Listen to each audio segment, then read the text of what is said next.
Bismillahirrahmanirrahim. On continue notre démarche concernant le cours du virus. Dans cette partie, on va détailler les composants de ce dernier. On va voir aussi la classification concernant les composants. Toujours tous ces supports, vous allez les retrouver dans la description pour les gens qui viennent juste de nous suivre. Abonnez-vous, partagez au maximum et on continue notre démarche. Premièrement, le premier organite ou bien le premier composant qu'on va détailler, c'est de l'acide nucléique. On va récapituler. Donc, ce dernier, ce filament d'acide nucléique, il peut être, notez-vous bien, soit de l'ADN, soit de l'ARN, donc ou un ADN ou un ARN, mais pas les deux. Si on vous pose la question, le filament ou bien le composant, le patrimoine génétique d'un virus, il peut être un ADN ou un ARN, ça serait juste. Mais si on vous donne la question, un ADN et un ARN, ça serait faux. Donc soit un ADN, soit un ARN, pas les deux à la fois. Ce dernier, il est plus petit. Il code seulement par 1200 gènes. Donc c'était la cellule eucaryote qui a eu le patrimoine génétique, le chromosome qui a été le plus grand, de plus grand poids moléculaire. Et bien sûr, il code par de multiples milliers de gènes. La cellule, deuxièmement, la cellule prokaryote ou bien bactérienne qui a codé pour 7000. Maintenant, vous êtes en train de noter que le virus, il code seulement pour 1200 gènes. Mais méfiez-vous, malgré qu'il code à 1 millier de gènes, ou bien 1 000 de gènes, il restera très vicieux et très malin car il est oncogène, comme nous allons voir dans la démarche de secours. Donc ce dernier, ce ARN ou ce ADN peut être soit circulaire, soit linéaire, ça serait juste. Il peut être monocaténaire, simplement injuste, bicaténaire, juste. Tout les propositions seront justes, sauf donc soit un ADN, soit un ARN ou à l'intérieur pas un E. Le deuxième composant qui est le plus important, c'est le capside. Donc capside, ça vient du mot grec, ça vient du terme capsa, qui veut dire boîte. Et vous voyez là, c'est une structure, c'est un emboîtement. Donc la capside, c'est une coque qui va entourer, qui va protéger l'acide nucléique et qui va donner la forme. Et c'est un critère de classification des virus. Donc elle va entourer, elle va protéger l'acide nucléique viral par des diverses ou bien loin des diverses agressions du milieu extérieur et du milieu cytoplasmique de la cellule hôte. Cette capside-là, elle représente l'essentiel de la masse du virus, premièrement. Donc, les tirés qu'on va détailler. Donc, le capside représente l'essentiel de la masse du virus et il est responsable de son apparence, qui est cristalline, au microscopie électronique, notez-vous bien, pas optique. Donc, nous avons vu précédemment qu'il mesure de nanomètres, pas de micromètres. Il est visible seulement, si on vous pose la question, en microscopie électronique. Et elle est très stable. Donc si on vous pose la question quelle est la structure qui donne la solitude, ou bien qui solidifie et protège ce dernier, ce virus, ça serait le capside, ou bien ce protomère de structure protéique. Deuxièmement, leur rôle, ou bien leur intérêt, c'est constitué par un assemblage de structures protéiques. Si on vous pose la question, ça serait, c'est pas une membrane, c'est pas une bicouche phospholipidique, c'est pas une structure glycidique, il ne s'agit pas de cholestérol. Maintenant, cette capside-là, faites attention, c'est une structure qui est purement protéique. C'est un ensemble, ou bien l'ensemble de ce capside et de l'acide nucléique, ce que vous voyez à droite dans l'illustration, on l'appelle le nucléocapside.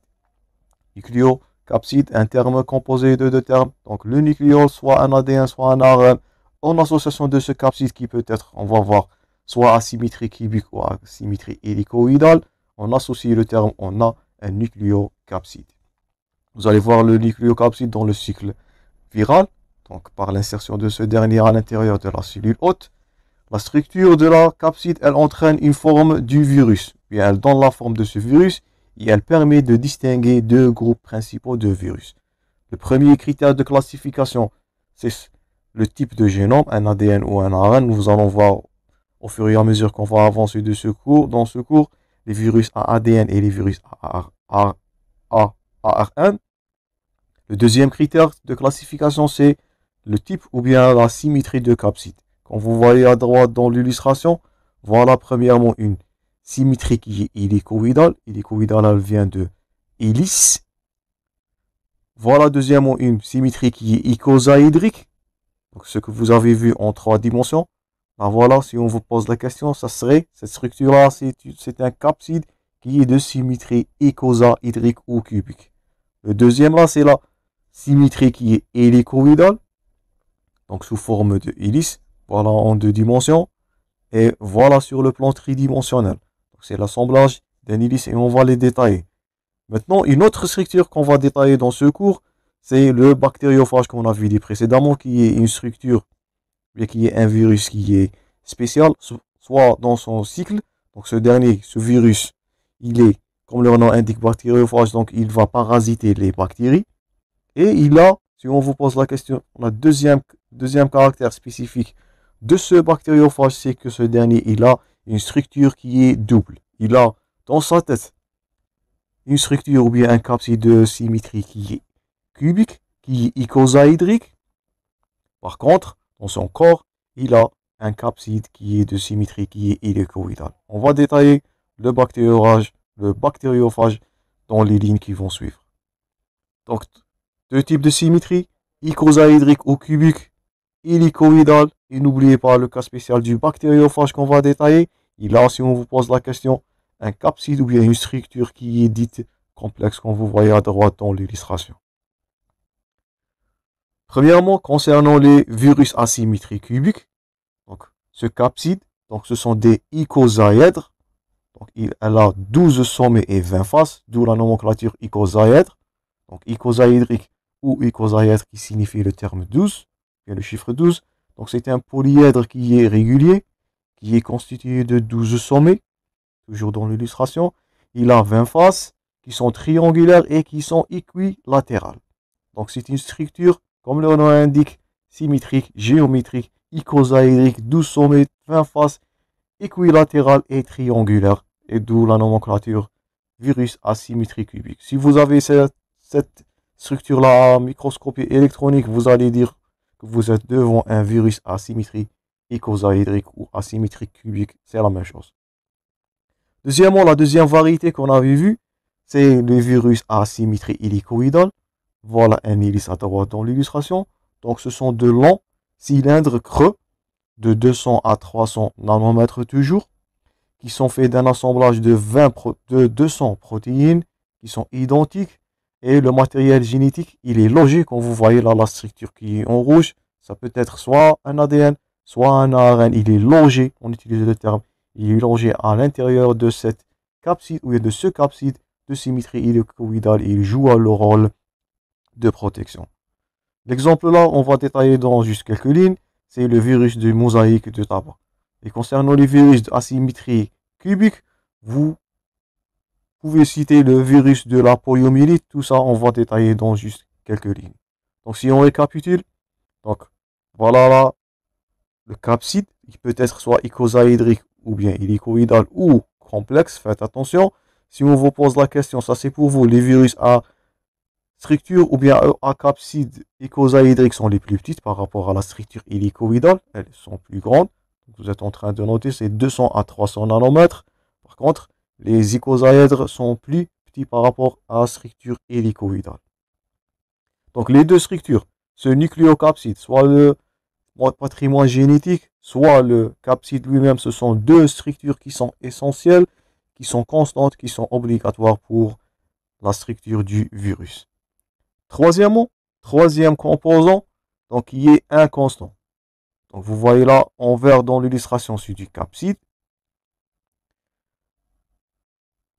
À l'intérieur de ce dernier, il s'agit de l'ADN ou de l'ARN. Et ce que vous voyez là en jaune, ça c'est l'enveloppe ou bien le péplon. Donc c'est une structure qui est inconstante. Donc pas tous les virus ils ont cette enveloppe. Si on va vous poser la question. Donc de nombreux virus, ils sont entourés par une enveloppe qui prennent naissance au cours de la traversée de la membrane cellulaire. On va voir ça dans le cycle. Mais pas tous les virus. C'est pour cela on va dire qu'il s'agit de virus qui sont enveloppés, qui ont cette structure-là qui est l'enveloppe. Et il s'agit d'autres virus qui n'ont pas cette structure, mais on va dire qu'il s'agit d'un virus qui est nu. Donc troisième critère de classification, il est l'enveloppe. Donc la constitution, cette enveloppe elle est de constitution complexe. Elle est faite par un assemblage de phospholipides. Pourquoi? Parce qu'elle vient de la cellule hôte animale. Souvenez-vous de la structure ou bien de la couche biphospholipidique qu'on avait vu précédemment dans le cours de la cellule eucaryote. Donc, elle contient de phospholipides, elle peut contenir du cholestérol, Elle peut contenir des protéines aussi, si on va vous poser la question. Elle porte les déterminants viraux, donc les glycoprotéines, on va voir ça dans le cycle du VIH, le GP41 et le GP120. Ils vont se lier aux récepteurs cellulaires de manière spécifique. Ils vont permettre l'introduction de nucléocapsides dans la cellule ou bien dans la cellule hôte. On va voir ce critère d'introduction dans l'insertion ou de la pénétration dans le virus dans la partie prochaine où on va détailler le cycle des virus. Donc, troisième composant qui est non constant, qui ne se trouve pas toujours dans tous les virus. Il permet à troisième critère de la classification de ces virus en virus nu et en virus enveloppé en association avec le nucléocapside. On distingue des virus qui sont nus. Voilà un autre schéma. Donc, ce qui est en vert, c'est du capside. Ce qui est en rouge, là, c'est la membrane ou bien c'est l'enveloppe qui va ressembler, vous allez noter, énormément à la membrane plasmique qu'on a vue dans la cellule eucaryote. On peut distinguer premièrement les virus qui sont nus. Voilà le picovirus. L'exemple là indiqué dans votre support, c'est le virus de la poliomyélite, ou bien le picovirus. C'est un virus nu, il ne possède pas d'enveloppe. La symétrie, comme vous voyez à droite dans l'illustration, elle est icosaédrique, il est plus petit. D'abord, le terme pico veut dire petit. Ou bien, vous pouvez être devant des virus qui sont enveloppés. Et voilà une structure d'un virus qui est enveloppé. Vous êtes en train de noter la membrane là, ou bien l'enveloppe qui est à l'extérieur avec les structures ou bien les identifiants. Ça ressemble énormément à la membrane plasmique d'une cellule hôte. Les virus enveloppés, ils possèdent une enveloppe. Les exemples là qui sont indiqués, c'est le virus de la grippe, on va détailler là. C'est l'orthomyxoviridé, et vous allez revoir ce terme en troisième année dans la bactériologie. Deuxièmement, le fameux virus du Covid et le virus du VIH. Voilà une structure du VIH, si on vous pose la question. C'est un virus qui est enveloppé, asymétrie qui est, vous pouvez dire dès maintenant, qui est hélicoïdal.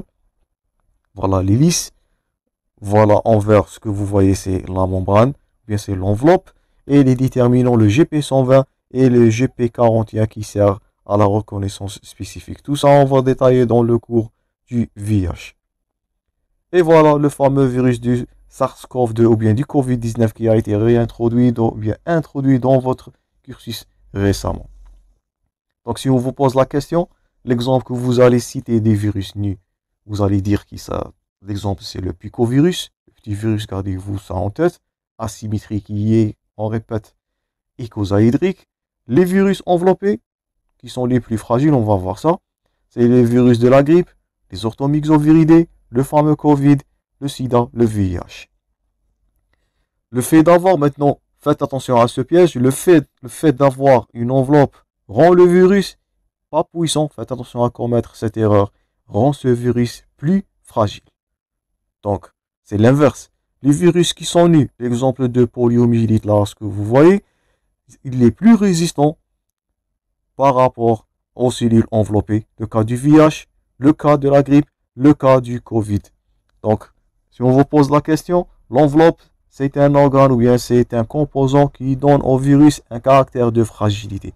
Pourquoi? Ça, vous allez revoir en troisième année dans les antibiotiques. Donc, cette membrane plasmique, elle est la cible de plusieurs antibiotiques. Par contre, le capside qui est une structure protéique, c'est très très résistant. Vous allez voir les virus qui sont nus. Faites attention, ils sont plus virulents. Ils sont plus résistants par rapport à un virus qui est enveloppé. Donc, l'enveloppe virale, elle va présenter en effet la fragilité des membranes cellulaires dont elle va dériver. Donc, tout virus qui est enveloppé, il est plus fragile par rapport à un virus qui est nu. Donc, si on récapitule ce qu'on a vu dans cette partie, donc les virus peuvent être classés selon leurs composants. Le premier critère de classification, c'est l'acide nucléique, si on vous pose la question. On va avoir des virus soit à ARN, soit à ADN, mais pas les deux. Le deuxième critère, c'est le capside. On a vu le capside avec ces trois symétries, ou bien ces deux symétries, soit icosaédrique ou bien hélicoïdal. C'est l'organe de protection. C'est ce dernier qui va donner la forme de ce virus et le caractère de résistance. Nous avons vu aussi le critères de nucléocapside qu'on va revoir dans le cycle viral. Et ça, c'est deuxièmement le capside. Et troisièmement, faites attention, l'enveloppe qui est un organite ou bien ce qui est un composant qui est dit inconstant, il ne se retrouve pas dans tous les virus et il permet de classer les virus troisièmement selon le troisième critère en virus qui sont nus ou en virus qui sont enveloppés et qui sont, faites attention, plus fragiles.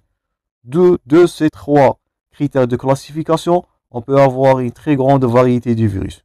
On peut avoir un virus AADN qui est enveloppé, virus AADN non enveloppé, virus AADN à symétrie qui est icosaédrique, un autre qui est à symétrie hélicoïdale, et d'où on va avoir de multiples familles de virus classés selon trois critères. On répète là, le type de son patrimoine génétique, soit un ADN, soit un ARN, la structure, bien deuxièmement la structure de son capside icosaédrique ou hélicoïdal. Troisième critère, l'existence ou non de la structure qui est inconstante, qui l'enveloppe et qui donne un caractère de fragilisation à ces virus. On va arrêter cette deuxième partie-là. On va continuer prochainement et on va voir quelques détails. On va donner quelques exemples sur les virus que vous devez connaître. Donc, on arrêtera là. On continue très prochainement. Merci pour votre attention. Toujours bon courage et à la prochaine.